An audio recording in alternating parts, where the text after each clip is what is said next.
வணக்கம், நான் விஜய் சேதுபதி. இன்றைக்கி என்னோடய படம் இதுக்கு தான் ஆசைப்பட்ட பாலகுமார் படத்தோட ஆடியோ லான்ச். படத்தோட டைரக்டர் வந்து கோகுல். இதுக்கு மாதிரி ரவுத்ரம் படம் பண்ணியிருக்காங்க ஜீவா சார் வச்சு. இது அவங்களோட 2வது படம். அண்ட் என் கூட வந்து அஸ்வின், சுவாதி அண்ட் நந்திதா நடிச்சிருக்காங்க. படம் சூப்பராக வந்திருக்கு. அண்ட் சாங்ஸும் பிரமாதமாக வந்திருக்கு. பாடல்கள் கேளுங்க. படம் நெக்ஸ்ட் மந்த் தியேட்டருக்கு வரும். தியேட்டர் வந்து படம் பாருங்கள். உங்கள் எல்லாருக்கும் பிடிக்கிற ஒரு படமாக இருக்கும். Thanks so much. India glitz நேர்களுக்கு வணக்கம். நான் அஸ்வின் பேசுகிறேன். இந்த படத்தோட ஆடியோ ரிலீஸ் வந்து இன்றைக்கி கொண்டாடுறாங்க. விஜய் சேதுபதி வந்து இந்த படத்தில் வந்து குமாரா நடிச்சிருக்காரு. நான் பாலாவாக நடிச்சிருக்கேன். ஹாய் இந்தியா கிளிட்ஸ் வியூவர்ஸ், என் பேர் சித்தார்த் பெண். இதுக்கு தான் ஆசைப்பட்டேன் பாலகுமாரோட மியூசிக் டைரக்டர். இந்தியா கிளிட்ஸ் நேர்களுக்கு வணக்கம். கார்கி பேசுகிறேன். இதற்குத்தானே ஆசைப்பட்டாய் பாலகுமாரா படத்தோட வெளியீட்டு விழாவில், இசை வெளியீட்டு விழாவில் இருக்கும். இந்த படத்தில் 2 பாடல்கள் எழுதியிருக்கேன். Hi India glitz viewers, Nandita பேசுகிறேன். டைட்டில் கேட்டாலே உங்களுக்கு எல்லாம் தெரியும், இது சூப்பராக ஃபன் மூவின்னு. அண்ட் நான் வந்து இந்த படத்தில் குமுதான்னு ஒரு கேரக்டர் பண்ணியிருக்கேன். விஜய் சேதுபதியோட ஜோடியாக நடிச்சிருக்கேன். பேர் கேட்டாலே உங்களுக்கு தெரியும், சுமார் மூஞ்சி குமார் அண்ட் சூப்பர் மூஞ்சி குமுதா. விழாவுக்கு வந்திருக்கும் அனைவருக்கும் என்னோட வணக்கத்தை தெரிவிச்சுக்கிறேன். நல்ல ஒரு லோக்கல் ஃபிலிம், எனக்கு பிடிச்ச மாதிரியான ஒரு கலரில் இருக்கிற ஒரு ஃபிலிம். கோகுல் வந்து நான் ஒரு பயங்கரமான ஒரு காமெடி சென்ஸ். அவர்கிட்ட ஏற்கனவே நான் கேட்டிருந்தேன், இந்த மாதிரி ஒரு நல்ல ஒரு காமெடியான ஒரு ஃபிலிம் சொல்வீங்கன்னு பார்த்தா நீங்கள் வந்து ஒரு ஃபுல் ஆக்ஷன் ஃபிலிமாக சொல்கிறீங்களே அப்படிங்கிற மாதிரி சொன்னார். இல்லை சார், இப்போதைக்கு இந்த கதை நான் ரெடி பண்ணி வச்சுருக்கிறேன், நல்லாயிருக்கும் அப்படிங்கிற மாதிரி சொல்லியிருந்தார். ஸோ அவரோட ஃபஸ்ட் படம் வந்து ரவுத்ரம். ஸோ நல்ல ஒரு டெக்னீஷியன். ஆக்டர்ஸோட கஷ்டங்கள், டெக்னீஷியனோட கஷ்டங்கள் புரிகிற ஒரு பர்ஃபெக்டான ஒரு டைரக்டர் அண்ட் நல்ல ஒரு எக்ஸிக்யூட்டர். ஸோ நல்ல ப்ரொடியூசர்ஸ் கிடச்சிருக்கிறாங்க அவங்களுக்கு. அண்ட் நிச்சயமாக இந்த படம் வந்து அதாவது 2 விண்டோ இருக்கிற மாதிரி தெரியுது. விஜய் சேதுபதி இருக்கிற ஒரு விண்டோ ஒன்று இருக்குது, அஸ்வின் இருக்கிற விண்டோ ஒன்று இருக்குது. ஸோ நிச்சயமாக 2 கான்ட்ராஸ்டில் இருக்கிற ஒரு நல்ல ஒரு ஃபிலிமாக இருக்குங்கிற மாதிரி இருக்குது. அண்ட் எஸ்பெஷலாக எனக்கு அந்த வயலின் வாசிக்கிற டைலாக் எனக்கு ரொம்ப பிடிச்சிருந்தது. அண்ட் அது பெரிய யூடியூப், சைக்கிள் டியூப்லலாம் பெரிய ஃபேமஸ் ஆகிடும்னு நினைக்கிறேன். அது இந்த பத்திரிகை மற்றும் ஊடக நண்பர்களுக்கு மிகப்பெரிய வணக்கம். ஏன்னா ஜேஎஸ்கே சார் சொல்லிட்டே இருப்பார், எல்லா சேனல்லையும் வந்து எங்கே போனாலும் உனக்குன்னா ஒரு ஸ்பெஷல் அட்டென்ஷன்ஸ் கொடுக்குறாங்க அப்படின்னு சொல்லிட்டு. ஸோ நண்பர்கள் அனைவருக்கும் மிகப்பெரிய நன்றி. நான் நடுவில் கொஞ்சம் பக்கத்தில் ஆல்மோஸ்ட் முடிச்சிட்டேன். அப்போது நான் ஒரு விஷயம் ரொம்ப ஸ்ட்ராங்காக சொல்லுவேன். எப்படின்னா, எதுவாக இருந்தாலும் சரி கதை கேட்டுட்டு நமக்கு பிடிச்சிருந்தா மட்டும்தான் பண்ணணும் அப்படின்னு ரொம்ப ஸ்ட்ராங்காக இருப்பேன். அப்போது நடுவில் கொஞ்சம் பக்கத்தில் படத்தோட கேமராமேன் பிரேம் சாரும் ராஜ்குமார் சாரெல்லாம் வந்து கதை கேட்டாங்க. படம் சூப்பராக இருக்குது, கதை சூப்பராக இருக்குது விஜய், பிச்சுட்டாப்பில் கோகுல் அப்படின்னு சொல்லிட்டு இருந்தாங்க. அப்போது இல்லை, நமக்கு முன்னாடி ரொம்ப டேஸ்ட்டாக ஒன்று இருக்குன்னா நமக்கு கிடைக்காது அப்படின்னு ஒரு ஆர்வம் அதிகமாக இருக்கும். ஸோ கோகுல்லாம் அப்படியே ஒரு மாதிரி கொஞ்சம் அப்படி பார்த்து அப்படி கிராஸ் பண்ணி போகும்போது அப்படி பார்ப்பேன், சரி எப்போ ஓகே சொல்லிட மாட்டாருன்னு. அப்போ சொன்னாங்க, அப்போது அவர் இன்னொரு ஹீரோ அப்ரோச் பண்ணிகிட்டு இருக்காரு அப்படின்னு. சரி, இந்த மனுஷன் கண்ணில் நம்ம தெரில போல இருக்குது அப்படின்னு அப்படியே விட்டாச்சு. அப்புறம் ஒரு நாள் வந்து ஒரு சீன் ஆடிஷன் பார்க்கணும். எனக்கு ஆக்சுவலாக அது உடன்பாடு இல்லை, எனக்கு கதை தெரியல, எதுவுமே தெரியல, பட் ஆடிஷன் மட்டும் பார்க்கணும்னு சொல்கிறாங்க. ரொம்ப ஒரு மாதிரி இருந்தது. ஆனால் சரி, அதுலேயே ஏதாவது பண்ணி அப்படியே அவரை அட்ராக்ட் பண்ணி கதை கேட்டுற முடியாது அப்படின்னு ஒரு ஆசை இருந்தது. அப்போயும் ஆடிஷன் பார்க்கும்போது அந்த பசுபதி சாரோட ரோல் கோகுல் சார் தான் பண்ணுவார். அப்பயே அல்லு கிளம்பிருச்சு ஆக்சுவலாக. ஏன்னா இவர் வேறு விதமாக டார்ச்சர் பண்ணாப்புல. ஏன்னா ஒரு சீனை வந்து சார் சரியாக வரல, புரியல சார், ஒரு பண்ணுங்க அப்படின்னா அதை இன்னும் இம்ப்ரூவைஸ் பண்ணார். அடுத்த முறை இம்ப்ரூவைஸ் பண்ணார். வராது. என்னை வந்து நான் ஒரு 10 நாள் வரைக்கும் ரிஹர்சல் போயிருப்பேன்னு நினைக்கிறேன். 10 நாளும் எனக்கு ஒரு மாதிரி ப்ரெஷராகவே இருந்தது, இதை எப்படி பண்ண போகிறோம். ஏன்னா இப்போ நான் நடுவில் கொஞ்சம் பக்கத்து காண பண்ணும்போது அது கண்டென்ட் ஓரியன்ட், அந்த காமெடி, அந்த கேரக்டர், அது ஒரே ஒரு பாயிண்ட் தான். அந்த மெமரி லாஸை பிடிச்சோன்னா அது அடுத்தடுத்துலேருந்து போயிட்டே இருக்கலாம். பட் இதில் சுமார் மூஞ்சி குமார் வந்து அவன் பாடி லாங்குவேஜ், பிஹேவியரு அது ரொம்ப டஃப்பாக இருந்தது. அதுவும் அவர்கிட்ட வந்து அது ரொம்ப பிரமாதமாக இருக்கும். நான் சும்மா அவர் என்னை பாராட்டிட்டார் அப்படிங்கிறலாம் பாராட்டவே இல்லை. சீரியஸாகவே செம்ம ஆக்டர், அவர் இம்ப்ரூவ் பண்ணிட்டே இருப்பார். ஸோ எனக்கு ரொம்ப ப்ரெஷர், அந்த ஷூட்டிங் ஆரம்பித்து ஒரு 4 நாள் ப்ரெஷர் டு த கோர் இருந்தது. நான் வந்து எப்படின்னா, என்னோடய போர்ஷன் மொத்தம் முடிஞ்சதுக்கப்புறம் அவர்கிட்ட போய் தனியாக கேட்டேன், சார் படம் பாருங்கள், அது ஏதாவது செட் ஆகலாம், அந்த 4 நாள் போர்ஷனை முடிஞ்சால் ரீஷூட் பண்ணுங்க சார் அப்படின்னு ஒரு பெரிய ப்ரெஷர் இருந்தது. பட் படம் முடிஞ்ச அவர் தான் சொன்னால், இல்லை விஜய் அப்படிலாம் எங்கேயுமே தெரில, ரொம்ப நல்லா வந்துருந்தாங்க. ஓவராலாக இந்த சுமார் மூஞ்சி குமார், சுமார் பாருங்கள் வளருது, இந்த சுமார் மூஞ்சி குமார் கண்டிப்பாக உங்கள் எல்லாருக்கும் பிடிக்க ஒரு கேரக்டராக இருக்கும். அண்ட் படத்தில் இருக்கிற இன்னொரு சூப்பர் மூஞ்சி நம்ம அஸ்வின் சூப்பராக பண்ணியிருக்காப்புல. அண்ட் அஸ்வின் அண்ட் சுவாத்தியோட பேர் வந்து ரொம்ப நல்லாயிருக்கும். அண்ட் எனக்கு பேராக குமுதா நந்திதா அப்படியே பக்காவாக பண்ணியிருந்தாங்க. அப்படியே அந்த ஏரியாவில் இருக்கிற பொண்ணு எப்படி இருக்குமோ அப்படியே இருந்தாங்க, அவங்க பாடி லாங்குவேஜ், பிஹேவியர் எல்லாமே. ஸோ ஓவராலாக இது ஒரு செம்ம என்டர்டெய்னர். அண்ட் இந்த இந்த படத்தோட டைட்டிலேருந்து இருக்கிற எல்லா கலரு இல்லை கேரக்டர்ஸ் எல்லாத்துக்குமே முழுக்க கோகுல் சாரோட உழைப்பு. அவ்வளோ மனுஷன் அவ்வளோ உழைச்சிருக்காப்புல. கண்டிப்பாக இந்த படம் வேறு யாருக்காக ஓடுதோ இல்லையோ அவரோட உழைப்புக்காக இந்த படம் மிகப்பெரிய அளவில் வெற்றி பெறும். அதுக்கு அவருக்கு என்னுடைய வாழ்த்துக்கள். இந்த இசை விழாவிற்கு வருகை புரிந்திருக்கும் அனைவருக்கும் என்னுடைய பணிவான வணக்கம். இதற்குத்தானே ஆசைப்பட்டாய் பாலகுமாரா. இந்த டைட்டில் பார்த்த உடனே இது ஒரு நகைச்சுவை படமாக தான் இருக்குங்கிறதுல சந்தேகமே இல்லை. இந்த விழாவுக்கு இன்றைய விழாவுக்கு ஹீரோ யாருன்னு கேட்டால் மியூசிக் டைரக்டர் சித்தார்த். ரொம்ப அருமையாக பாடல்கள் போட்டிருக்கிறார். 3 பாடல்களும் சிறப்பாக இருக்குது. 3 முத்தான பாடல்கள். அதில் எனக்கு ரொம்ப பிடிச்ச பாடல் இந்த காதிரி கைவிட்டா கூட அவளுக்காக ப்ரே பண்ணிவிடான்னு சொல்லி அதில் ஒரு ஸ்லோகம் ஒன்று வருது.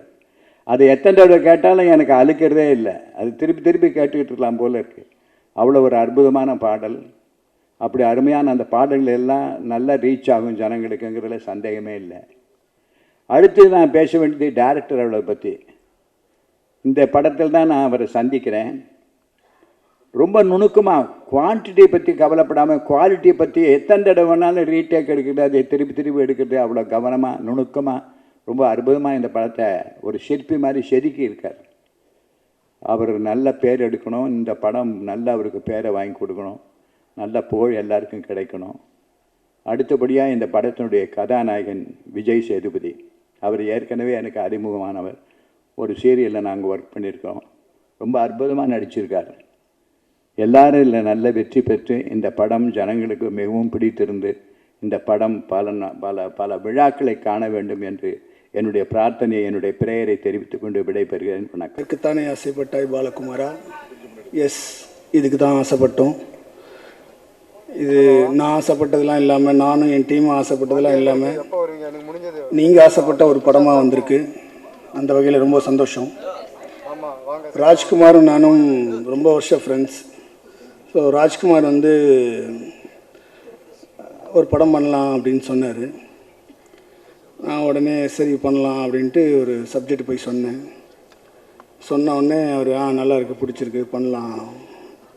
பட்ஜெட்டு சொன்னேன். இது ரொம்ப காமெடியாக இருக்குது அப்படின்னாரு.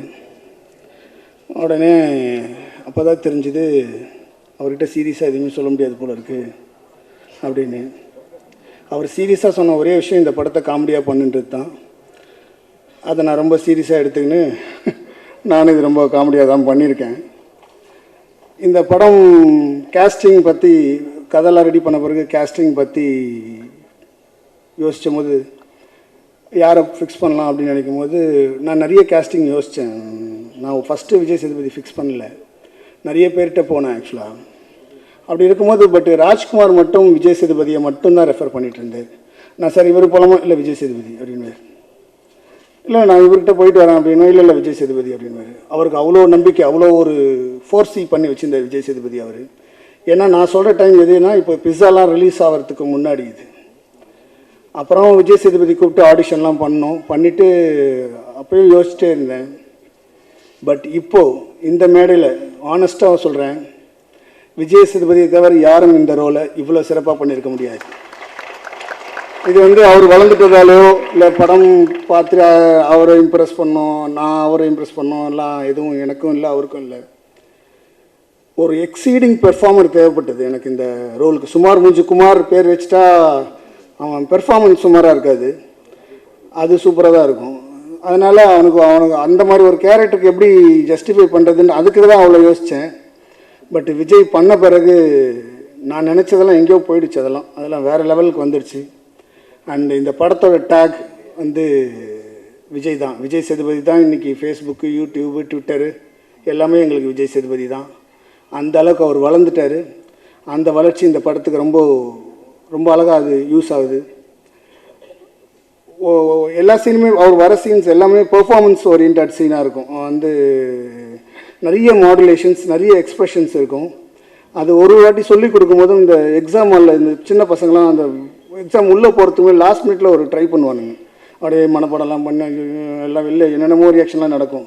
இன்னும் அந்த நிமிஷம் படித்து அவன் எழுதுறதுக்காக அந்த மாதிரி இந்த மனுஷன் பண்ணுவார். வாசல் ஷாட்டுக்கு முன்னாடி அவ்வளோ ஒரு ரிஹர்சல், அவ்வளோ ஒரு பயம் இருக்கும் அந்த பெர்ஃபார்மன்ஸுக்கு. எப்படி அது இது மாதிரிலாம் இருக்குது அப்படின்னு நினைப்பேன். ஆனால் அந்த டெடிகேஷன் தான் இன்றைக்கி வந்து இன்றைக்கி அந்த ஸ்டேஜில் வந்து நிற்கிறார் அவர். So hats off to Vijay Sethupathi for this performance. And இந்த படம் எப்படின்னா ஒரு ஷேர் ஆட்டோவில் போகிற மாதிரி இருக்கும். ஒரு மாதிரி ஜாம் பேக்கடாக ஏகப்பட்ட கேரக்டர்ஸ் ஏறி போகிற மாதிரி இருக்கும். ஒரு பக்கம் சுமார் முஞ்சி குமார், இன்னொரு பக்கம் பாலா, ரெண்டுமே ரெண்டு கான்ட்ராஸ்டான கேரக்டர்ஸ். எனக்கு என்னென்னா விஜயோட ரோல் வந்து ரொம்ப மாஸாக இருக்கும். நெக்ஸ்ட்டு அஸ்வின் வரும்போது எல்லாருமே இப்போ மதன் கூட சொன்னார் இல்லையா, அந்த ரோல் வரும்போது என்ன ஆகும் அப்படின்னு யோசிச்சுட்டே இருந்தபோது தான் அஸ்வின் வந்து அந்த ரோல் பண்ணார். Ashwin is the find of the film. ரொம்ப கான்ஃபிடெண்ட்டாக சொல்லுவேன். ஏன்னா இந்த படத்தில் ரெண்டு பேர் நான் சொல்லுவேன், they are the find of the film. One is Ashwin and another is Siddharth Vipin, என்னுடைய மியூசிக் டைரக்டர். என் டைமும் அவரே சேர்த்து சாப்பிட்டார். ஆக்சுவலாக அவர் ரொம்ப பேச மாட்டார் அப்படின்னாங்க. அப்புறம் வந்து பார்த்தேன், அவர் சொன்னார் இல்லையா, ஃபஸ்ட்டு அவரை பார்த்தோன்னே நான் ஃபஸ்ட்டு யோசித்தேன் இவர் எப்படி பண்ணுவார் அப்படின்னு. ஒரு ஷார்ட்ஸு டிஷர்ட்டில் வருவார் அவர். நானும் யோசித்தேன் அம்மா இவர் எப்படி பண்ணுவார் அப்படின்ற மாதிரி. ஏன்னா இது சுமார் மூஞ்சி குமார், அவனுக்கு எப்படி இவன் எப்படி இருந்தாலும் எப்படி யோசிச்சுட்டே இருக்கும்போது அந்த சாங்ஸ்லாம் பார்த்தவொன்னே இப்போ தான் தோணுச்சு இவர் தான் ஒரிஜினல் சுமார் மூஞ்சி குமார் போல இருக்கு. நாம் தான் ரொம்ப யோசித்தோம் போல, ஆளை பார்த்து இடப்படக்கூடாதுன்றது எக்ஸாக்ட் எக்ஸாம்பிள் வந்து சித்தார்த் விபின். ரொம்ப ஒரு ஃப்ரெண்ட்லியான ஒரு ட்ராவல். இந்த ஹோல் ஃபிலிமும் வந்து என்னென்னா ஒரு 5 ஃப்ரெண்ட்ஸ் எல்லாம் ஒன்றா சேர்ந்து படம் எடுத்த மாதிரியே இருக்கும். ஏன்னா நானும் சரி, ராஜ்குமாரும் சரி, சதீஷ்குமாரும் சரி, எல்லாருமே வந்து ஒரு ஈவினிங் ஆனால் பேசிக்கிறது, இது எப்படி போயிருக்கு அது எப்படி போயிருக்கு அப்படின்னு சொல்லுவேன். ஒரு ஷூட்டிங் முடிச்சுட்டு ராஜ்குமாரை பேசுவேன், சார் நேற்று ஒரு சீன் எடுக்கிறதா இருந்தேன் இல்லையா, அது இன்றைக்கி எடுக்கிறேன்னு சொன்னேன்ல, சொல்லியே அப்படின்வாரு. இல்லை சொன்னேன், அதான் சொல்லலை, அதனால் அது நாளைக்கு எடுக்கிறதா இருக்கேன் அப்படின்னாரு. படத்துலேயும் எடுக்காமல் இருந்தால் சரி அப்படின்னாரு. ஸோ அவர் எதையுமே அவர் கடைசி வரைக்கும் சீரியஸாக எடுத்துக்கிட்டதே கிடையாது. ஸோ அந்த ஒரு ரிலேஷன்ஷிப் தான் வந்து இந்த படம் ஒரு ஃபன்ஃபில்டு ஃபிலிமாக வரத்துக்கு ஒரு காரணம். அண்டு 3 சாங்ஸ் இருக்குது. 3 சாங்கும் வந்து 3 ஜானரில் இருக்கும். என் வீட்டில் நான் இருந்தேன் தான் வந்து ஃபஸ்ட்டு நாங்கள் பண்ண ஒரு சாங். அதில் ரைம்ஸ் இன்செர்ட் பண்ணோம். அது ரைம்ஸ் இன்செர்ட் பண்ண பிறகு அது ராஜசுந்தரம் கோரியோகிராஃபி வந்த பிறகு அது வேறு டைமென்ஷனில் வந்துச்சு. இந்த எப்படி சித்தார்த் விபின் ஒரு ஹீரோவோ, இந்த ஆல்பத்துக்கு ராஜசுந்தரம் மாஸ்டரும் எனக்கு இன்னொரு ஹீரோ. ஏன்னா 3 சாங்குமே 3 விதமாக பண்ணி கொடுத்தாரு. ஸோ இந்த மேடையில் நான் அவருக்கு நன்றியை சொல்லிக்கிறேன். அண்ட் சித்தார்த் இந்த படத்தில் மியூசிக் டைரக்டராக எனக்கு தமிழில் ஃபஸ்ட் டைம் ஒரு சாங்ஸ்க்கு மியூசிக் பண்ணியிருக்காரு. அவரை இன்ட்ரடியூஸ் பண்ணுற பெருமை எனக்கு கிடைச்சதுன்னு ரொம்ப சந்தோஷப்படுறேன். அண்ட் மகேஷ் முத்துசாமி பற்றி சொல்லணும், என்னுடைய சினிமாட்டோகிராஃபர். ரொம்ப ஏன்னா இந்த படம் ரொம்ப லோக்கல் ஃப்ளேவர். அந்த ரெண்டு விதமான ஸ்கிரிப்ட் ட்ராவல் ஆகிறதுனால ரெண்டுக்குமே அந்த கான்ட்ராஸ்ட் காட்டணும். அந்த காலனிலாம் வந்து ஏதோ பக்கத்துலேருந்து பார்க்குற மாதிரி இருக்கும். இட் டசன் நமக்கு உள்ளே வர மாதிரி இருக்காது. அது எங்கேயும் நம்ம வெளிலேருந்து பார்க்குற மாதிரி இருக்காது. நம்மளும் பார்க்க அந்த காலனிக்குள்ளேயே உட்காந்துட்டு இருக்க மாதிரி ஒரு விஷுவலை செய்து கொடுத்தாரு. ஸோ அவருக்கும் என்னுடைய நன்றி. என்னுடைய டைரக்ஷன் டிபார்ட்மெண்ட் டீம் தான் எப்போவுமே என்னுடைய சீஃப் டெக்னீஷியன்ஸாக நான் நினைக்கிறது. ஃபஸ்ட்டு என்னுடைய டைரக்ஷன் டிபார்ட்மெண்ட் டீம் தான். முருகேஷ் என்னுடைய கோ டைரக்டர், ஏமந்த் என்னுடைய associate, and all my assistant directors. அவங்க எல்லாருக்குமே வந்து நான் இந்த இடத்துல நான் எங்கே மேடைக்கு போனாலும் நான் கண்டிப்பாக என் டைரக்ஷன் டிபார்ட்மெண்ட்டை பற்றி தான் பேசுவேன். ஸோ அவங்க அந்தளவுக்கு ரொம்ப டஃப்பாக ஒர்க் பண்ணியிருக்காங்க. So thanks a lot for every one.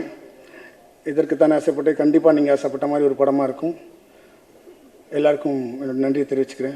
எல்லாருக்கும் வணக்கம். நான் விஜய் சேதுபதி சாரோட பெரிய ஃபேன். எங்கே இருக்கீங்க சார்?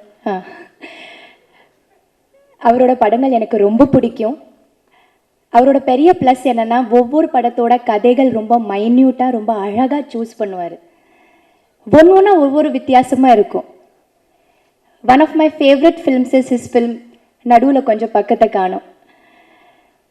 நான் ரொம்ப ரசித்து ரொம்ப என்ஜாய் பண்ணி ரொம்ப நாள் கழித்து என்ஜாய் பண்ணி ரொம்ப சிரித்து பார்த்து ஒரு படம் அது சார். எனக்கு ரொம்ப பிடிச்சிருக்குது. அந்த டைரக்டருக்கு என்னோட வாழ்த்துக்கள், அந்த ப்ரொடியூசருக்கு வாழ்த்துக்கள். ஏன்னா ஒரு குடும்பமாக ஃபுல்லாக எல்லாரும் உட்கார்ந்து பார்க்கக்கூடிய ஒரு நல்ல ஹோல்சம் என்டர்டெயின்மெண்ட், ஒரு நல்ல நீட்டான சின்ன பட்ஜெட், ஒரு அழகான சின்ன கதை. அதில் இவர் இல்லாமல் அந்த மற்ற 3 பேரும் எவ்வளோ அழகாக நடிச்சிருந்தாங்க. So I would like to wish the hero all the very best. இந்த படமும் பெரிய வெற்றி அடையணும். அனைவருக்கும் பணிவான காலை வணக்கத்தை தெரிவித்துக் கொள்கிறேன். சமீபத்தில் ரிலீஸான படங்கள் பார்க்கும்போது உண்மையிலேயே நான் பார்த்து அசந்த படம் வந்து சூதுக்காவும். அந்த படத்தில் விஜய் சேதுபதி அந்த டைரக்டருடைய ஸ்கிரிப்டு, அதுக்கு முன்னாடி அவர் நடித்த நடுவில் சில பக்கங்கள் காணும் பீஸா எல்லாமே எத்தனையோ நடிகர்கள் வந்திருக்காங்க. ஆனால் ஸ்டெப் பை ஸ்டெப்பாக வந்து ஒரு ஃபஸ்ட்டு ஃபிலிமில் பார்க்கும்போது அதுக்கப்புறம் செகண்ட் ஃபிலிம்லேயும் நிற்கிறது சிரிக்கிறதுலேருந்து ஹேஷ்டேக் எல்லாமே ஒரு ஒரு படத்துக்கு அப்புறம் தான் சில முன்னேற்றங்கள் இருக்கும். ஆனால் ஆரம்ப படத்துலேருந்து விஜய் சேதுபதியினுடைய பாடி லாங்குவேஜ் ரியாக்ஷன்ஸ் பார்த்தா ஒரு சின்ன மிஸ்டேக் கூட இருக்காது. அதாவது அந்த பர்ஃபெக்ஷன்ன்றது வந்து அந்த பர்ஃபார்மன்ஸில் எக்ஸ்ட்ராடினரி. அதாவது அதுக்கு பாராட்டுறதுக்கு வந்து வார்த்தைகளே இல்லை. சமீபத்தில் சந்தித்த ஒரு அருமையான ஒரு நடிகர் என்று சொன்னால் விஜய் சேதுபதி. அதுவும் அவருடைய கேரக்டருக்கு அவருடைய தோற்றத்துக்கு தகுந்த மாதிரி அந்த கேரக்டர்ஸை செலக்ட் பண்ணி கதைகளில் இன்வால்மெண்ட்டோட பார்க்கும்போது உண்மையிலேயே அது நிற்கும்போது கூட தான் ஒரு ஹீரோன்னு ப்ரொஜெக்ட் பண்ணிக்கிறது இல்லை. சரி, அவருடைய பீரியட் எனக்கு தெரிஞ்ச வரலும் ஒரு நடிகருக்கு வந்து ஒரு ஹீரோவாக இருப்பாங்க, அப்புறம் பேட் அவுட் ஆவாங்க. பட் அவரை பொறுத்த வரலும் எந்த கேரக்டர் ஹீரோவாக நடிக்கலாம், அப்பாவாக நடிக்கலாம், வில்லனாக நடிக்கலாம், அண்ணனாக நடிக்கலாம், தம்பியாக நடிக்கலாம். இப்படி பல குணங்களோடு வந்து இந்த மாதிரி ஒரு அருமையான ஒரு நடிகர் நம்மளுக்கு கிடைத்திருக்கார். நிச்சயம் இதுக்காக தான் ஆசைப்பட்ட பாலகுமாரான்றது சில தலைப்புகள் வந்து படம் ரிலீஸுக்கு அப்புறம் போயிடும்.